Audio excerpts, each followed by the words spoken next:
It's lovely to see so many of you. And my name is Christian Holden. I come from the Center for Medieval Literature, as does Christian Etheridge, who will be talking on exposing the flat earth and other myths. We at the Christian is a PhD student at the Center for Medieval Literature, which is situated just across here somewhere, down another corridor. You'll find us.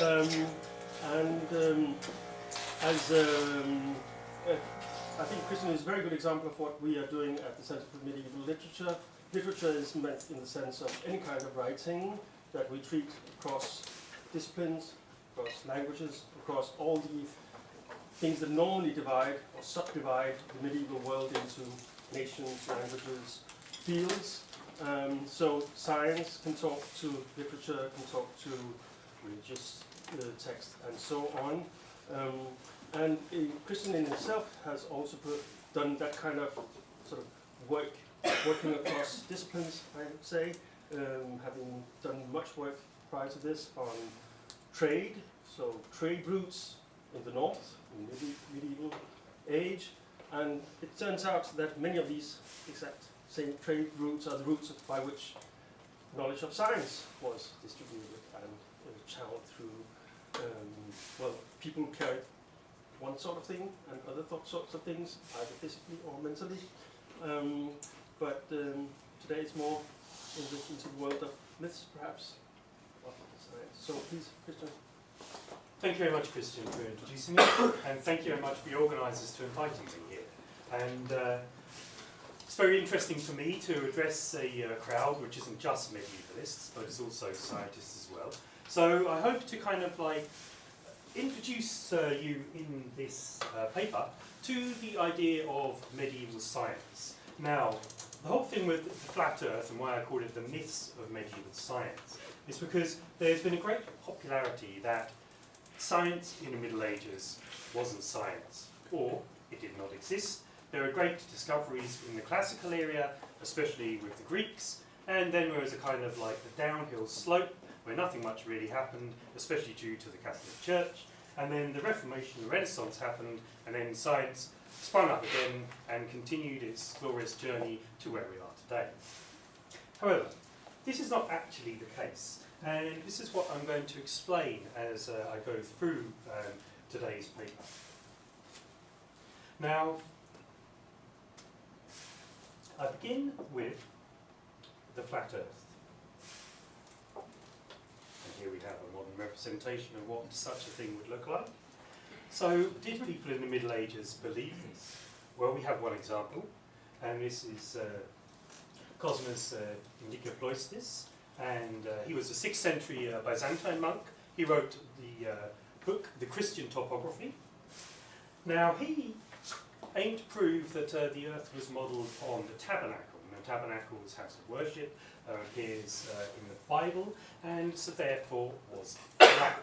And the earth was flat as it must follow the Bible. Now, the great historian of medieval science, David Lindbergh, has given a very nice quote, which I'd like to just put in full here. So cosmos has been commonly used to buttress the claim that medieval people believed that they lived on a flat earth. This claim is totally false. Cosmos is, in fact, the only medieval European known to have defended a flat earth cosmology, whereas it's safe to assume that all educated Europeans, as well as sailors and travellers, believed in the earth's sphericity. Now, I don't want to just take Lindbergh's words, but I'll give you a couple of examples of people in the Middle Ages talking about the spherical earth. We begin with the Venerable Bede in 703, his work on the nature of things. This is a quote. We say the sphere of the earth, not because it has the shape of a perfect sphere, in view of so great a disparity of mountains and plains, but because if all of its perpendicular lines were enclosed within a circumference, it would make the figure of a perfect sphere. And therefore it appears that the stars of the northern region always appear to us, but never those of the southern region. And in turn, these northern stars are not seen by those people because they're blocked by the globe of the earth. The country of Egypt does not see the constellations, the Great and the Little Bear, and nor does Italy see Canopus. Now, this is a way of explaining that why do we see different constellations in different parts of the world? It must be because of the sphere. That's B. The second person we come to is William of Conch from the School of Chartres. Now, William, on his work on philosophy, 1124-1130, wrote, "If the earth were flat, the city position in the east would experience morning and midday at once, from where indeed the sun would appear for them. It would be above them. In truth, the city position in the west would have midday and evening at once. Since therefore for everyone there is an equal space from morning to midday, and from midday to evening, it is clear that the earth is not flat but round, for which reason in the east, dawn and midday are sooner than in the west."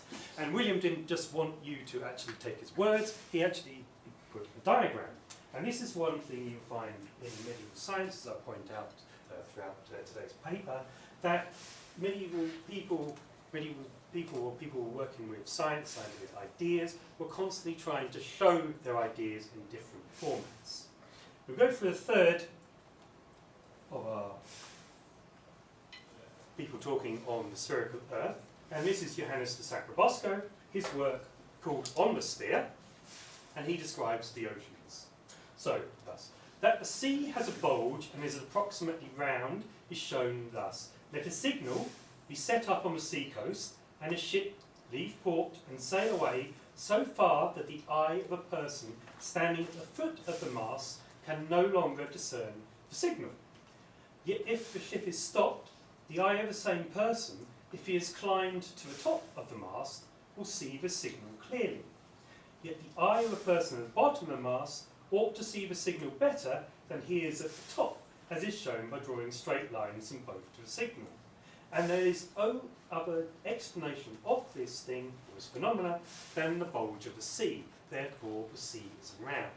Now, the picture I have accompanied with this is not actually from Johannes de Sacrobosco. It's from a 15th century Icelandic manuscript, and showing here the legend of St. George and the Dragon, which you can see at the bottom. But what I wanted to show you this was because it shows the very same thing that Sacrobosco is talking about. The ships are coming up, they're going over the horizon, and they're going down on the other side.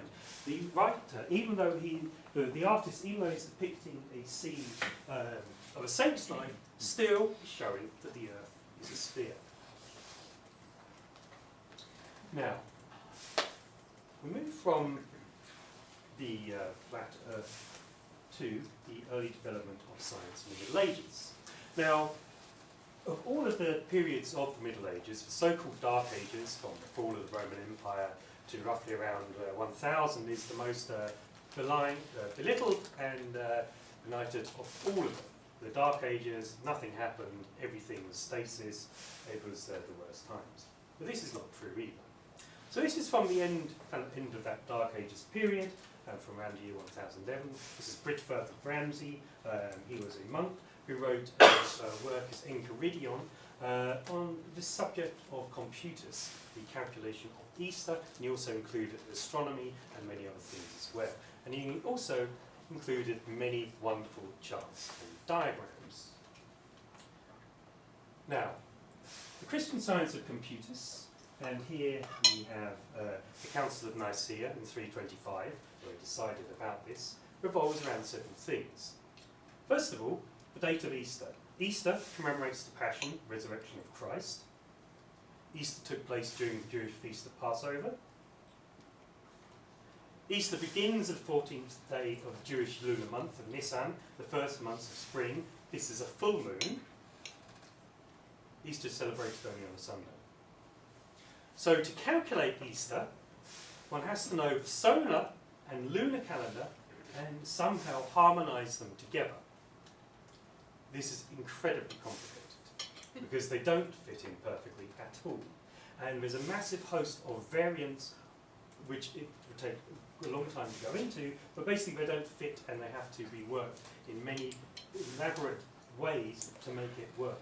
However, what it did do was this complicated process led to an explosion of astronomy and maths to calculate the date of Easter. And one of the most prominent calculators, we've met him before, now we're meeting again, is the Venerable Bede. So, Bede was a Benedictine monk at a Northumbrian monastery of Wearmouth Jarrow. Now, again with the thing of the Dark Ages, a time of not much literature, Bede had access to a library of around 500 volumes. Okay, not so great compared to like the library you have here, but for a personal library it's a lot. He used 175 different sources in his works, which is also a massive amount. He was a very educated and learned man. In fact, he calculated Easter up to the year 1063 using a 532-year cycle where every single Easter would be put into the right date. But not only that, he didn't just use mathematics. He also worked out, and using his own experiments, made a complicated sundial which he could use to keep track of equinoxes. By using this, he found out that the leap year system, which was used, we still use today, 365 and a quarter days, was not entirely accurate. And so he made calculations to change that accuracy. Not only this, he actually went out to measure local tides, and if you've ever been to Northumbria, there is a big tidal system, very, very low-lying beaches. It's possible to work out the tides, and he used also this information when he, with his calculation of the phase and orbits of a moon, to work out the effect of the moon on tides.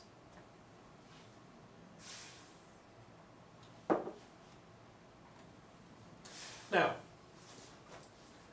there was a Renaissance, or we know as the Renaissance of the 15th, 16th century, was not the only Renaissance. There have been several in the period of the Middle Ages, and the first one of these was the Carolingian Renaissance. Now, this is Charlemagne, the emperor, crowned emperor, first emperor of the West since the fall of Rome in year 800 by Pope Leo III. He instituted a program which established in every monastery and diocese in his vast empire, and it stretched all the way from the Pyrenees, almost to the border of Denmark, over into Eastern Europe and into Italy. A school which taught Latin literacy, the Bible, music, and also this theme of computers. So to do it, they needed a textbook or a handbook which contained explanations of complicated astronomical concepts. This was created in the Aachen Conference of 809. Now the Aachen Conference is very interesting because in many ways it's like a conference that we have today. All of the greatest scholars of the age were brought over to Aachen, and they put all of their different knowledge in, whether it be of computers, of astronomy, weights and measures, mathematics, and together they worked out a huge 7-volume edition which was then copied and sent around the empire.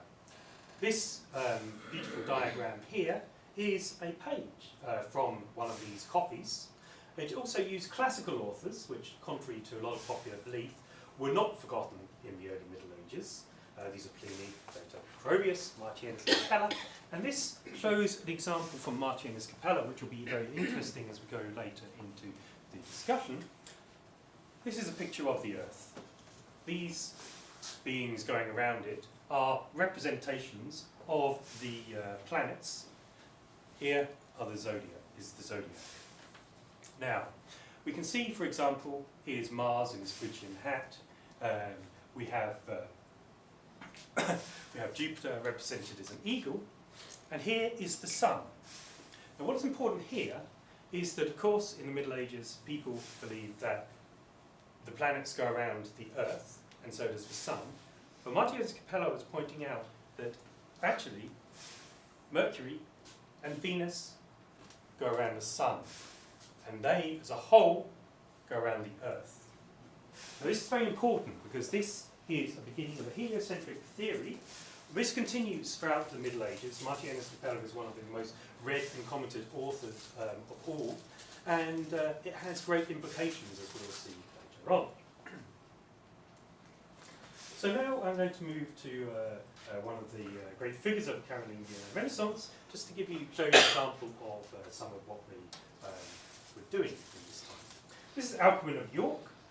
He was also from Northumbria, not taught by Bede, but his master himself was taught by Bede. He was the advisor to Charlemagne, and he wrote the first Latin treatise on mathematical problems, the propositions for sharpening youthful minds. He used 53 mathematical questions, and I'm going to show you number 42, just to give you an example of what we're doing. So question. There's a ladder which has 100 steps. 1 dove sat on the first steps, 2 doves on the second, 3 on the third, 4 on the fourth, 5 on the fifth, and so on up to the 100th steps, which has 100 doves. Let him say, he who can, how many doves would there in all? I don't know if any of you are very good mathematicians and can kind of get that quite straight away, but just to show you his working out, take the dove sitting on the first step and add it to the 99 doves sitting on the 99th step, thus getting 100. Do the same with second and 98th steps, and you'll likewise get 100. By combining all the steps in this order, that is, one of the highest steps with one of the lower, you will always get 100. The 50th step, however, is alone, without a match. Likewise, the 100th stair is alone. Add them all, and you will have 5,050 doves. Now, Carolingian scholarship was driven by Charlemagne, and this is something which I will also go back to, or will continue, that science was quite often driven by patrons, and the patrons weren't always ecclesiastical. They were quite often rulers, in this case Charlemagne. Now we know from his biographer that Charlemagne learned the art of computers himself, and with great keenness and curiosity investigated the course of the stars. Not only that, but one of Charlemagne's daughters also studied the stars of the heavens at night, and was accustomed to ceaselessly praise the powerful God who adorns the firmament with constellations. The monk Dongul of Saint-Denis corresponded with Charlemagne, because Charlemagne was very interested in the 2 solar eclipses that happened in the year 810, and he was also very interested in the orbit of Mars. We also have one of the other learned scholars of this period, Rabanus Maurus, said to be the most learned man of his age. He went further into time and actually worked out that the week can be divided into a tiny measurement of time, which he called atoms. 3,790,800 of them make 1 week. And finally, the nocturne, a major aid to astronomy, was discovered by the Carolingian scholar Pacifius of Verona. And here we have, from one of Pacifius' manuscripts, the nocturne. Now, nocturne basically is a telescope without lenses. And so you have 12 dividing points here. But with the nocturne, balanced as it is on a plinth here, can give a very accurate pinpointing of stars. Similar to Tycho Brahe in his later time, he never actually used telescopes. He used a lot of the old traditional ways of doing things. The nocturne, one of the first ones of this. This comes along this Carolingian period. Now, move from the Carolingians to one of the most important parts of science and how science was developed in the Middle Ages at universities, but to point out some of the characters or the innovators along the way. And first of this, Pope Sylvester II. The Pope, often called the Scientist Pope. His birth name was Gerbert Aurillac. Benedictine monk, traveled to Barcelona and studied works of astronomy, mathematics and geometry compiled by Islamic scholars in the Caliphate of Cordoba. So Gerbert described the use of an instrument called the astrolabe in astronomical and geometrical problems. He also used the armillary sphere, which is this instrument here, to fix the position of the pole star and record measurements for the tropics and the equator. He also developed the first hydraulic organ in Europe, using steam to produce sounds. And hydraulic organs that we have can tend to be based from this one. And it was all to notation because he wrote many books on music as well and musical theory. He also developed an abacus and introduced Indo-Arabic numerals to Europe. And this is one of the great stages. The Indo-Arabic numerals changes everything, all mathematical calculations. Finally, he was made Pope in the year 999, but only lasted for 3 years before he died, unfortunately. And just to show you, this is the astrolabe. This is a very important instrument used throughout the Middle Ages, developed from the Caliphate of Cordoba was one of the great places to make this, but you find it in other parts of the Islamic world as well. Taken and then used in the European standard. I have here a picture of a manuscript here where shows 3 monks working together. Chief monk here, using the astrolabe, looking up the stars, making his calculations. This monk here has a manuscript open which is showing astronomical tables. So he's using the tables to calculate with the astrolabe what he's looking at. And the third monk is writing down and continuing these calculations. So what we're doing is, it's not knowledge which is just passed on, here is a load of stars, this is where they stand. They're continually changing, adapting, and making new knowledge and new information. Here we have another user of the astrolabe here. This is Herman Verlaine, or Hermanus Contractus in his Latin form, of the monastery of Reichenau. Now he was extremely disabled. He had very limited movement, limited ability to speak. He had to be carried around on a special chair, but he was a great genius. He was one of the key figures to transmit Islamic mathematics, astronomy, and scientific instruments from Islamic sources into Central Europe. And his works contain a description of the astrolabe, which of course he has in his hand, as well as star charts with data correct for the latitude of Reichenau of 48 degrees north, and he also was able to use this information to make a new calculation of the diameter of the Earth. Now, it was not only men who were involved in medieval science. We've already come across Charlemagne's daughter, who obviously showed a great interest in astronomy. And we go to Hildegard of Bingen, German abbess of the Benedictine order, very well known for her visions and her music, which is still well admired today. There's a picture of her achieving her visions here. But she also compiled 2 scientific works, Physics and Causes and Cures.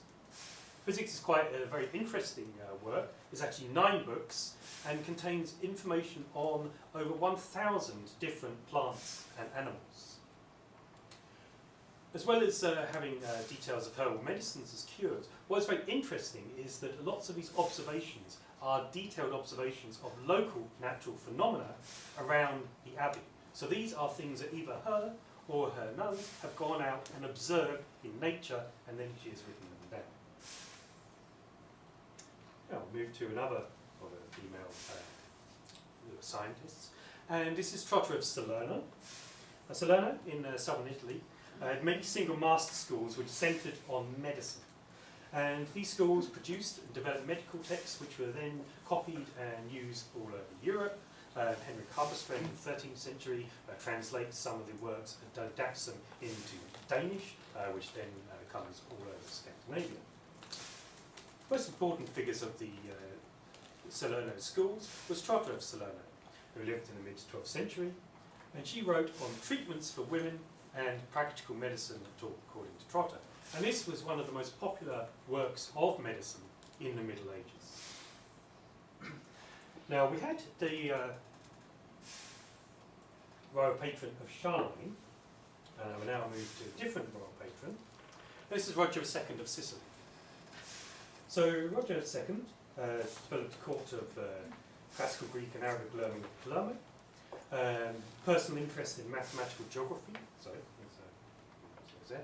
mathematical geography, and devised instruments for measuring longitude and latitude. So he worked together with the Islamic scholar Al-Idrisi to create the Book of Roger, which is a great work of cartography and astronomy.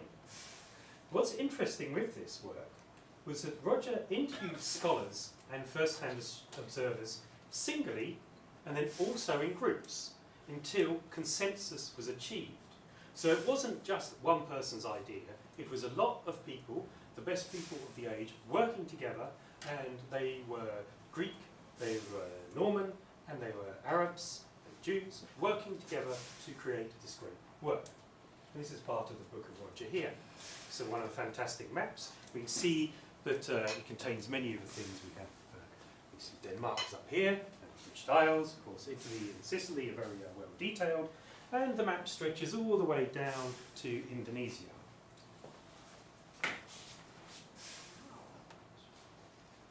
So move from Sicily to the medieval university, one of the most important of all medieval discoveries. In fact, we wouldn't be sitting here if it wasn't for them. So, little introduction. 11th century, cities had started to form their own corporate initiatives, corporations and guilds. Members of various trades formed guilds or universitates. They were autonomous and governed by their own laws. So masters and students in the cathedral schools that have been set up by rulers such as Charlemagne followed the guild movement, and so therefore started to form their own universitates, universities. To give you an idea of how university learning was structured, how you would understand or how you would learn something, for example, like astronomy. So lectures were based on prescribed texts. I'm going to show you a few of the texts in the next slide. The master read the text that he lectured on and explained it. Any noteworthy points were then considered, and finally, the questions that arose from those texts. Then, in disputations, set questions were debated, objections and replies were presented by successive opponents, and respondents ending with a final resolution or determination. So, there was a lot of debate going on in the university. Study books, and we have now students quite often, unless they're from very, very rich families, wouldn't be able to buy an entire book. So the books were divided up into sections, Pecciae, which became the Pecciae system. Students would rent them section by section, copy them, make notes on them, and return the original back, which would then be rented to the next student. Johannes de Sacrobosco, who we've met before, English master at Paris, wrote several popular study books on what we call scientific subjects. Art of Numbers taught arithmetic procedure using Arabic numerals. On the Sphere, which we've seen a little bit before, and we have an image here. This is from a manuscript belonging to a Danish scholar who bought it from the University of Paris and brought it back to Denmark in the turn of the 14th century. It shows solar eclipse. And the Reckoning of the Years, which was on Computus. Now, it wasn't just small books, but also a wide variety of encyclopedias, which range from small compilations to the enormous Great Miracle of Dominican Vincent of Bouvet. In a modern edition, this consists of 4,500 double-columned pages. There's a lot of information in that one book. So I'm going to move now to a learned chancellor, and this is of Oxford University. This is Robert Grosseteste, Latin big head, known for his great amount of knowledge that he had, Bishop of Lincoln and first Chancellor of the University of Oxford. Grosseteste concluded that mathematics was the highest of all sciences and the basis for all others, since every natural science ultimately depended upon mathematics. He also worked with his own theory of scientific demonstration, which he called resolution and composition. Both should be verified through experimentation to confirm the various principles involved. And his most interesting work, and one which a lot of work has been done on lately, both by medieval scholars and also cosmologists. So his work on light explores the nature of matter and the cosmos. So 4 centuries before Newton and 7 centuries before the Big Bang Theory, Grosseteste described the bursts of the universe, an explosion and a crystallization of matter to form stars and planets. Now, one of Grosseteste's most well-known students, Roger Bacon, an English Franciscan master at Oxford but also at Paris, wrote the greater work, which is treatment of mathematics, optics, alchemy and astronomy. He also put lots of theories on positions and sizes of celestial bodies. But Bacon actually went further than Grosseteste, in giving mathematics primacy as the origin of all knowledge, as well as theological understanding. Now, Bacon's also interesting because he had many visions for technology of the future. What might happen in the future, even though he could see that in his own age things wouldn't be able to be achieved, but something might be done in the future. And these are some of his observations. See what you think. Machines for navigation can be made without rowers.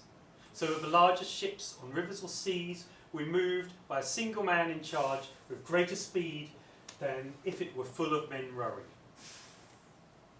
Also, carts can be made so without animals they will move with unbelievable speed.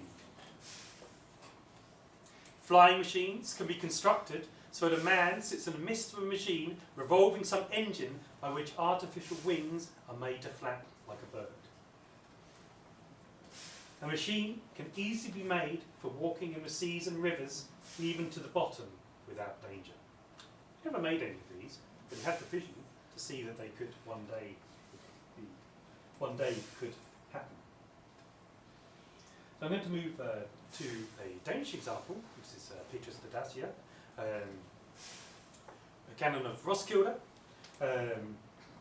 We know already in 1274 that an unnamed astronomer, and which is probably him, belonging to a chapter, made a series of observations of the altitude of the sun at noon, from which they calculated the length of a day by sign quadrant, astrolabe, and astronomical tables. He was a master of the universities of Bologna and Paris, where he taught mathematics and astronomy. He also wrote 14 extant treatises on mathematics, geometry and astronomy. Of over 200 medieval manuscripts survive today. Now what Petrus is very good for is that before him one had to use a set of 6 separate instruments for calculating longitudes. Petrus is the first to invent a device for solving this problem for all of the planets with a single instrument. And his second achievement was in the field of astronomical tables, which his calendar remained in constant use for the next 150 years. So I'm quickly going to move again to court of learned monarchs, just to show you that some of the other ones here. Frederick II, Holy Roman Emperor, known as Stupamundi, the wonder of the world, for his learning, founded the University of Naples. He attracted scholars to his court such as Michael Scott, where he translated scientific works from Arabic into Latin. Fibonacci, the famous mathematician, was the imperial mathematician. The Greek John of Palermo and the Arab Theodore of Antioch were described as the emperor's philosophers. So yet again, he was using Greeks, he was using Arabs, and translating works in his court. In fact, he sent questions on mathematics and philosophy to Muslim scholars throughout the Mediterranean and kept his correspondence going his life. He even wrote his own book, which is where this image comes from, The Art of Hunting with Birds, a scientific book approaching the subject from Aristotle, but based closely on observation and experimentation throughout. The other enlightened monarch we would like to bring up here is Alfonso X, Alfonso the Wise, King of Castile and Leon. He also employed Jewish, Christian and Muslim scholars at his court, and primarily for the purpose of translating books from Arabic and Hebrew into Latin and Castilian. 4 of the major scientific works we have here are the Alphonsine Tables, a book of wisdoms of astronomy, a book of judgments of astrology, and a lapidary, which is about precious stones. And the Alphonsine Tables then became the most popular set of astronomical tables in Europe.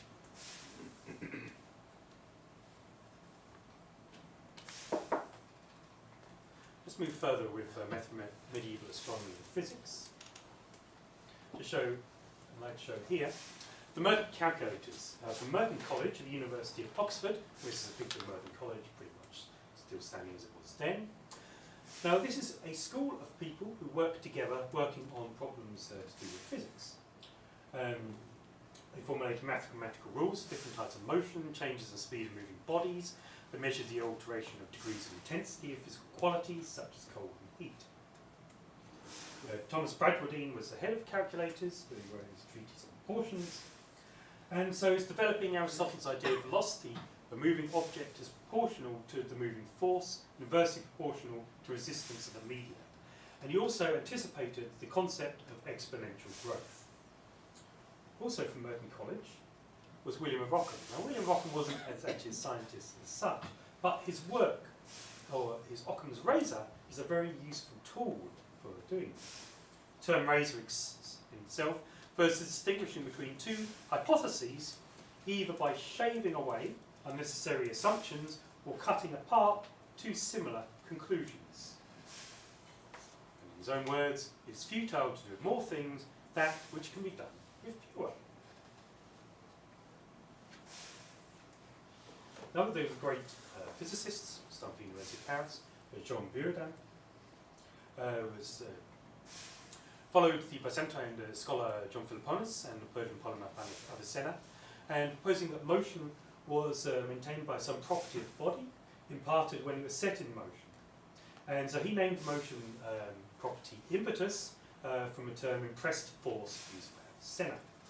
So, after leaving the arm of the thrower, the projectile will be moved by an impetus given to it by the thrower and will continue to move as long as the impetus remains stronger than the resistance, and would be of infinite duration were it not diminished and corrupted by a contrary force resisting it or by something inclining it to the contrary motion. So what he did was he moved the two-stage theory of Avicenna to a third stage. So the initial stage, motion is in a straight line, you see from this manuscript here, with the canon that's describing the movement. Motion in a straight line in the direction of impetus is dominant, while gravity is insignificant.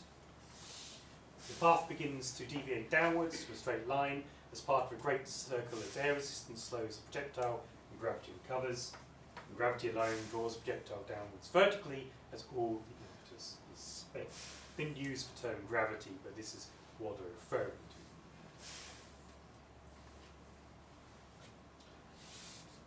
One of the great astronomers, one of the students of Buridan was Nicolas Orem, also of the University of Paris.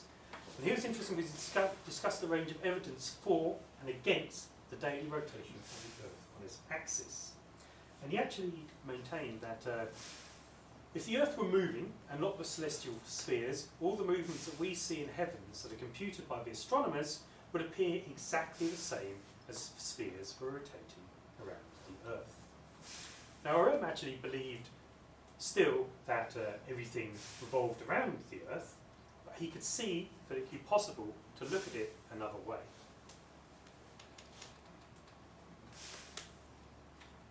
We have great astronomers here.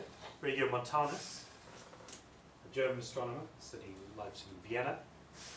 Now, he's very interesting because he established the first scientific printing press in Nuremberg and published the first printed astronomical textbook, New Theories of the Planets.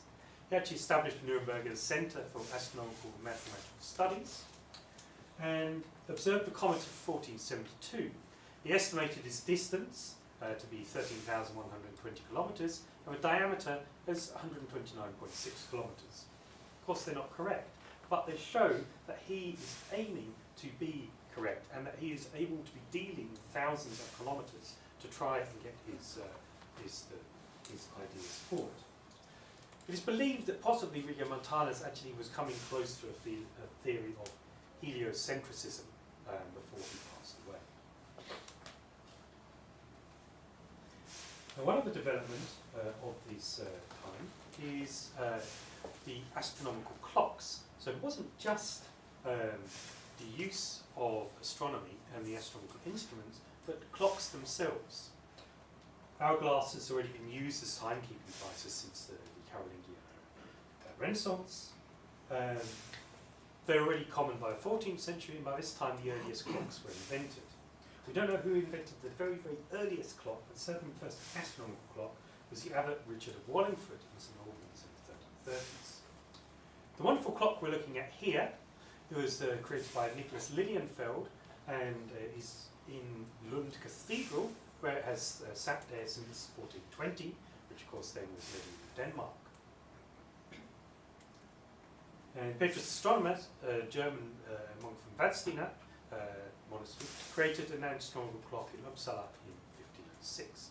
Now this was useful because even if you had no access to an astrolabe or another device, you could actually go to the astronomical clock and use it. And the four figures that surround it are all important astronomers. We have Ptolemy, Alfonso X, Harley Abbas, and Albumassar.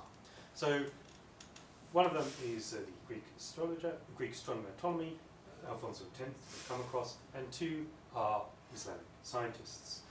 This stood in Lund Cathedral, right next to the shrine of the Virgin Mary in the holiest of holy places, and people would look up and see these 2 Islamic scholars, and wouldn't obviously see something wrong with it.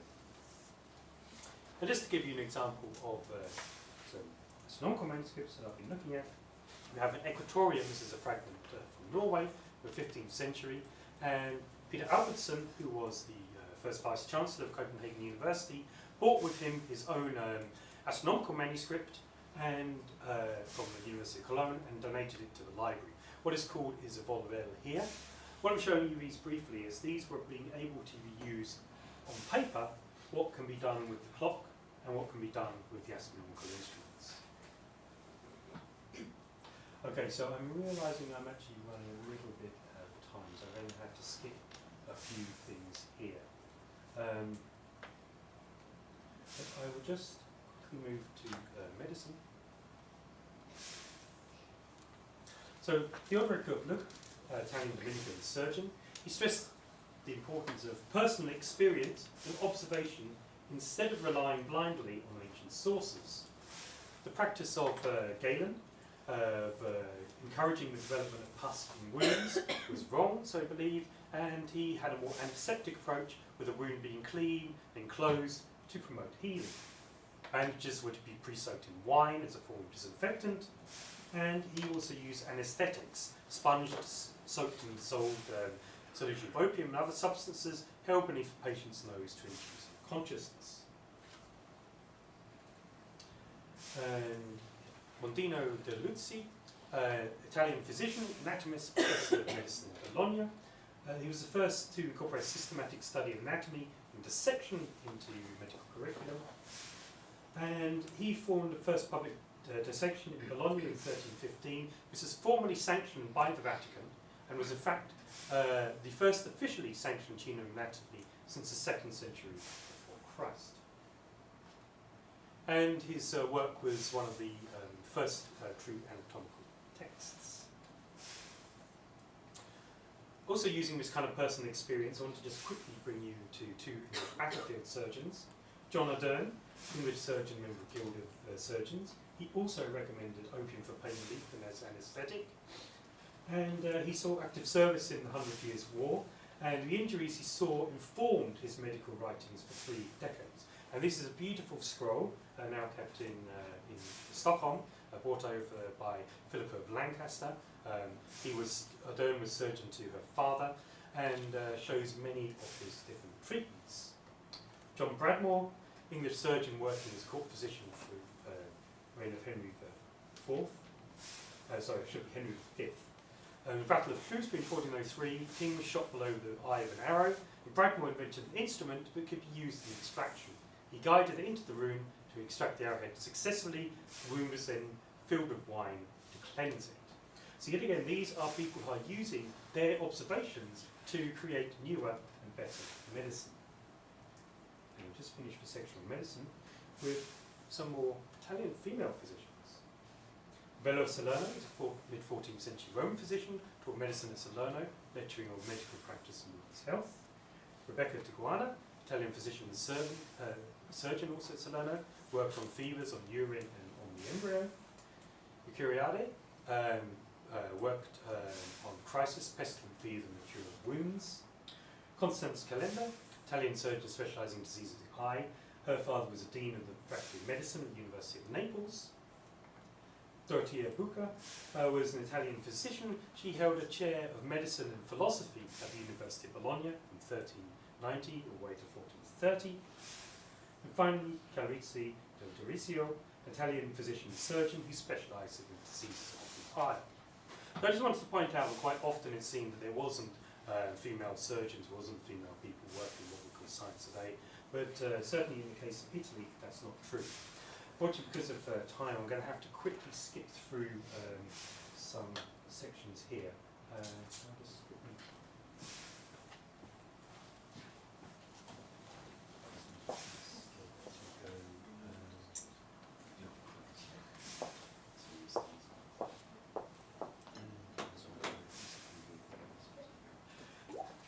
Yeah, so I had to jump, sorry to miss out about medieval technology. But just to go back to our idea of the flat Earth, and where did it come from? Go to Washington Irving. He wrote a history on the life and voyages of Christopher Columbus, best-selling book. We've seen at Dominican convent of St. Stephen, Salamanca. Washington Irvington says that learning was walled up in monasteries, all professors were monks. Columbus was a visionary and a natural genius. The lights of antiquity had been stamped out and learning had receded. Mathematics was not allowed to contradict scripture. The idea of a flat earth was seen as a fable, whereas for great Columbus it was a simple and obvious idea. The professors all thought the earth was flat and the sky like a tent, just like it says in the Psalms. Just to show Columbus here, he did read Ptolemy, Pliny, travels with Marco Polo. However, he misread Alfagani, mistook an Arabic mile for a Roman mile, so therefore he thought the world was 30,200 kilometres in diameter, not 40,248 as Alfagani put, and actually Alfagani was very close to the figure. Ptolemy believed Eurasia was 180 degrees of longitude wide, so actually 150. Columbus instead followed Marianus of Tyre, and his figure was 225. So when he actually came and faced the Dominicans of Salamanca, they were saying he was wrong, not because they believed in a flat earth, but because his mathematics were rubbish. So we move now to the Swerve, the best-selling Pulitzer Prize by Stephen Greenblatt, who told the story of Poggio Bracciolini at the Renaissance, discovered the only copy of nature things by Lucretius, therefore heralding the Renaissance, and yet again he falls straight into the trap, continuing with Irving, ignoring all scientific learning between Lucretius and the Renaissance. And this is a long line which started with scholars in the Renaissance, continued to Protestant Enlightenment scholars, carried on with Irving, and still, unfortunately, continues in today with Greenblatt. And just the last two slides, I just want to quickly show you that two of the greatest scholars of the early modern period, who we consider to be the big change, the jump from medieval science to modern science, Copernicus. He used Martianus Capella's work on heliocentric orbits of Venus and Mercury to develop his own heliocentric theory, and thanks Martianus Capella in his own work for coming up with the theory. He used many works of Greek and Islamic astronomers, especially the Arab Al-Battani. He used the works of Jean Buridan, Nicolas Oren, to put forward the idea of the rotation of the Earth. And finally, Copernicus used the mathematical and trigonometric techniques he gained from the works of Richard Montanus. He made believe that he was standing on the shoulders of giants. And finally, Galileo. Claimed much originality for his discoveries, but his famous falling bodies experiment, we see him doing here from the town of Pisa, had already been mentioned by John Philoponus, Byzantine scholar, in the 6th century. Thomas Bradfordine had said with this experiment that it would have worked with the same result had it been in a vacuum.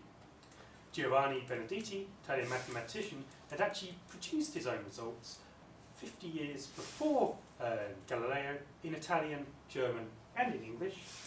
And Simon Stephen, a Dutch engineer, published the account of the same experiment in 1556. Galileo's impetus theory had also been written about by Philoponus. Avicenna, the Merton calculators, Jean Buridan, Nicolas Oren, and Albert of Saxony all wrote about this theory.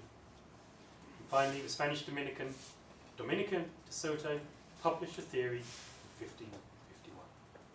So I hope that in my paper I've been able to give you some idea of the scope of medieval science, that modern science, that there wasn't a big dark period, and that we are in many ways standing on the shoulders of those who have gone before us. Thank you.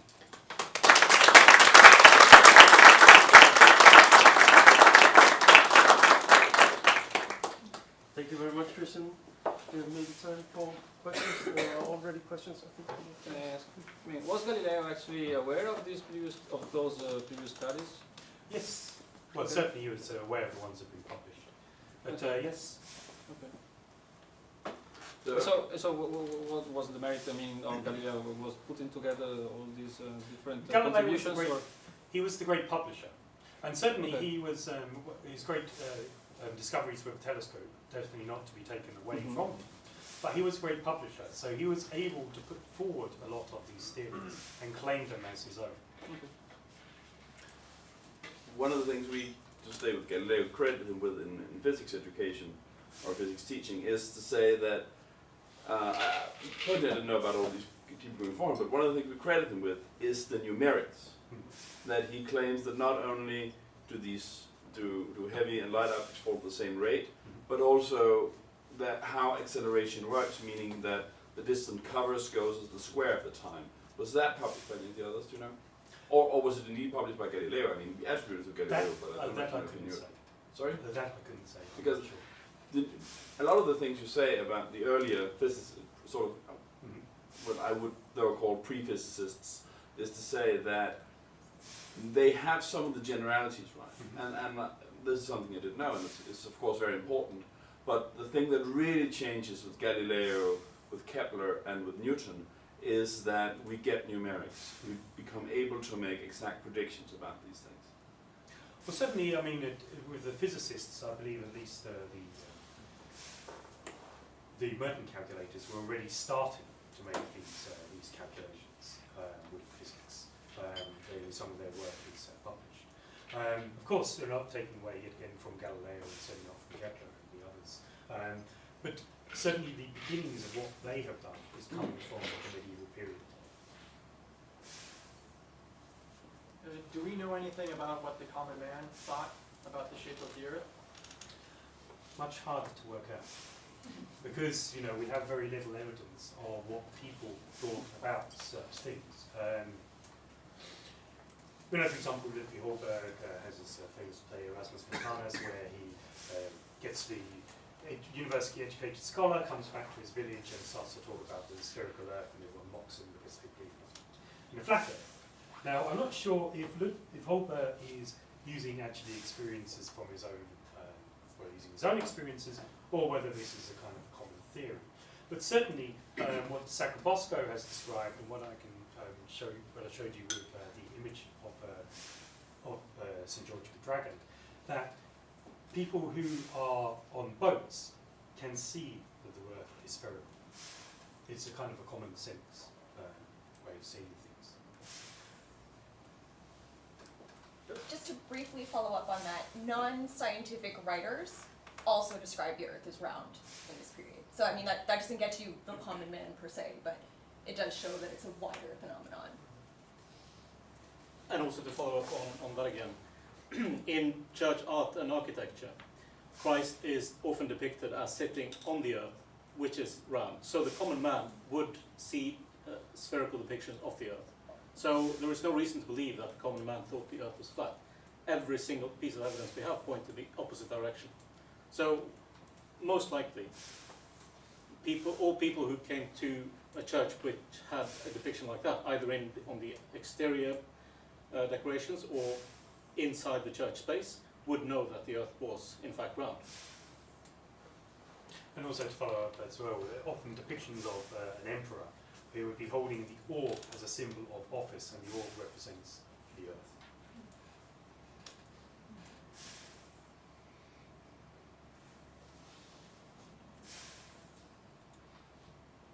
Other questions? Have you been able to do any work on the transmission of knowledge that is not only physical? I mean, how was the knowledge transmitted from one person to another? And were there specific routes that things followed? And was it in the form of manuscripts being sent back and forth and so on? Yes, well, definitely it was the manuscripts, and they quite often had their evolution. First of all, in the earlier period, in the cathedral schools, then into the universities, and say, for example, in Scandinavia, they would originally come from the great universities, especially Paris being one of the great centres for Scandinavian scholars. But then later, in the end of the medieval period, universities of Copenhagen and Uppsala start to develop their own ways of producing these manuscripts. What also is interesting is that scientific knowledge isn't always used in kind of one of the great classical languages of the age, Greek, Arabic or Latin. But as time goes on, the languages start to appear more and more in the vernacular. And especially medicine is one of the earliest works which are translated into vernacular language and then transmitted around other places.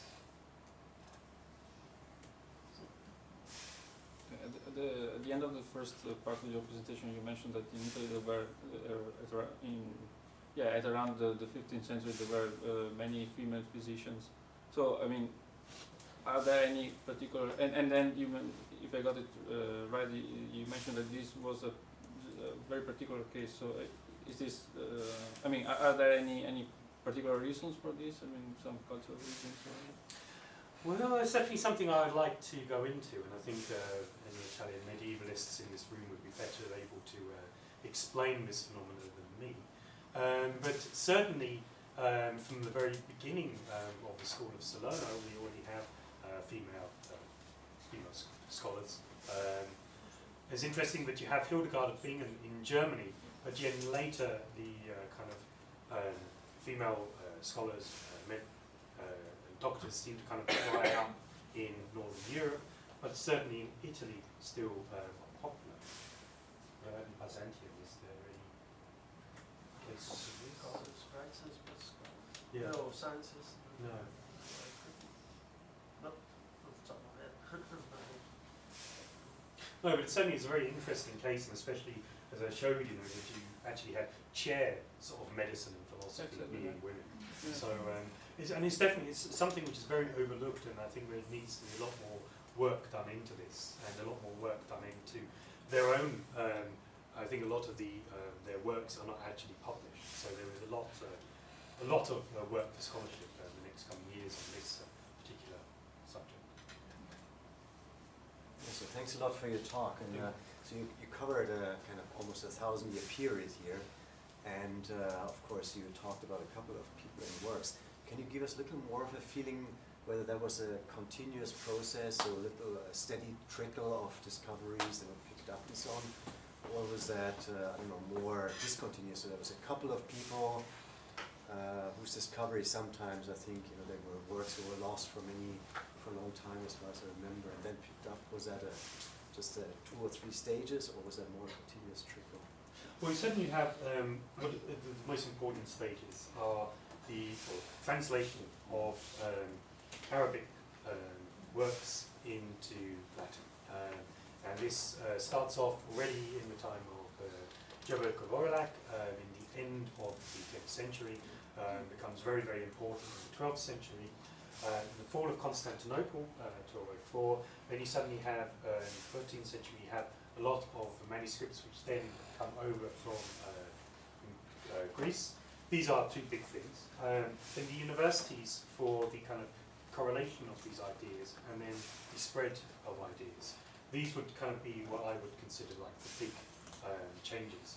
Then you have the universities then become the most important places, and certain universities then focus on certain things. So, for example, Italian universities of medicine, Oxford on physics and astronomy, and so these start to then produce lots and lots of material.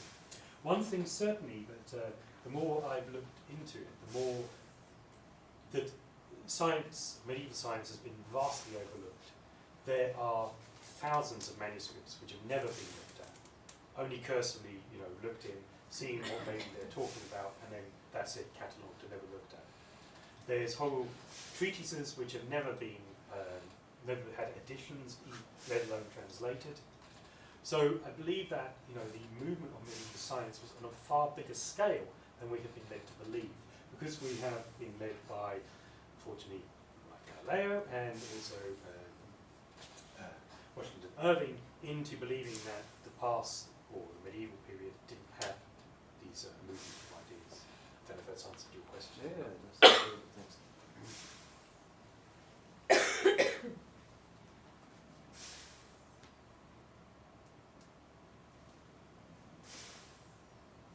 suppose the idea of if I take the word, the idea of rediscovery is in a sense a question of where things are and have they been there before. So you could say in the sense that Greek learning was everywhere around the Mediterranean in ancient time, but not at a certain period later, and then it sort of came back partly through Arabic translations and such. So in that sense, it's a sort of rediscovery, or reappropriation, but it's not that it's been gone, it's just been perhaps somewhere else for some time. Well, absolutely. But what is very interesting, and with refinding these works, is it's not just finding a new copy of Ptolemy's Almagest in astronomy. It's actually what people are doing with that work of Ptolemy. So when these works come in from the Islamic world, they're not coming just pure. They're coming with lots and lots of commentary, because Ptolemy's not correct on anything, he's not correct on anything. But people are correcting it. And the way that people are, for example, in astronomy, they're using instruments to make their own observations to make better the corrections. That the doctors are not just taking rediscoveries of Galen, but they are actually using their own experiences to make better versions. For me, is the kind of like, science is the sort of like the new discovery and the really important thing. And even back in the Carolingian period, Martinus Capella, for example, is not just copied verbatim, he is commented on, and every little piece that he's talking about as astronomy is picked apart, and then it's put into new commentaries, and then these commentaries are picked apart, and new things are added to them. So it's a constant putting of ideas together to create works which in many ways are quite different from what they were originally, when Martinus Capella or Ptolemy first wrote them.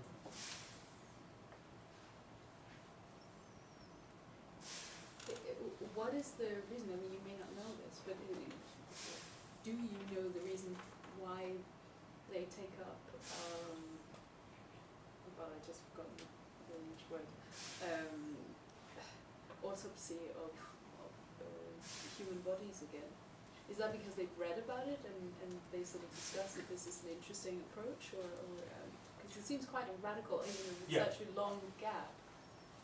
No, I don't know. I mean, the only thing, as far as I know, was because it was needed. Because they wanted to understand further, but they couldn't dissect bodies. But and even Galen was only able to dissect on animals, or sometimes in the gladiator schools where he was working as a doctor, and sometimes he would look at some of the bodies, but not actually kind of cut them into pieces and look at them. So yeah, it is a big jump, but I think it shows very much the kind of investigative spirit of the age that, first of all, it's thought of, then allowed, and also sanctioned by the Vatican to actually take place.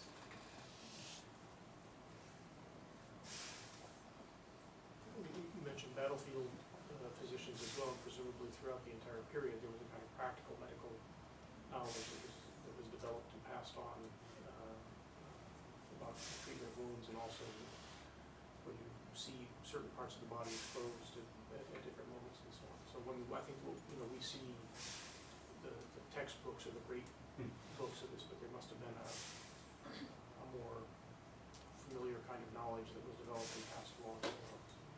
Absolutely, and I think it's very interesting when you read the text from the people, these like battlefield surgeons, that they are actually having to come, to make up a new idea on the spot. Henry V would have died had that not experiment happened and is able to be treated. And so therefore that was one of those moments where you just had to make an on-the-spot decision, and a new discovery was made. And then of course that worked, he survived for many years afterwards, and then that could continue. So I think it is, really using ideas, and not just trusting on what Galen has said 1,000 years beforehand.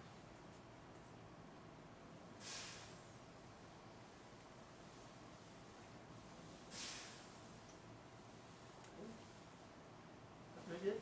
So should we thank Christian once again?